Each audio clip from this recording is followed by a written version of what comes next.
Сәлем, кішкентай балақай. Бүгін су жүрек қоян туралы ертегі тыңдайсың.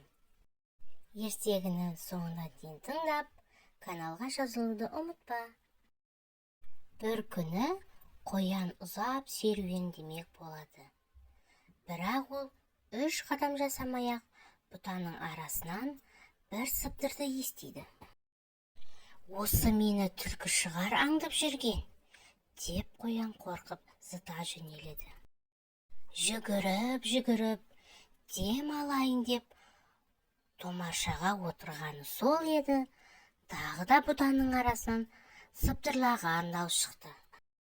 Қасқыр емес пе екен, мені аңдып жүрген, деп үрейі қашып, қоян тағы да қаша жөнеледі. Ол жүгіріп, дем алайын деп сәл дамылдайды. Неліктен мен сондай бақытсызбын? Менен ешкім қорқпайды. Мен болсам бәрінен қорқамын. Сорлы басым-ай, одан да бұл қайғыдан суға батып өлгенім артық қой, дейді ол қамығып. Сөйтіп, ол өзенге жүгіріп келсе, жағада бақа отыр екен. Сұр қоянды көре сала бақа есі шығып бақылдап, суға секіріп кетеді. Мұны көрген қоян тоқтай қалып таңдана өз-өзіне: мен осы несіне суға батам?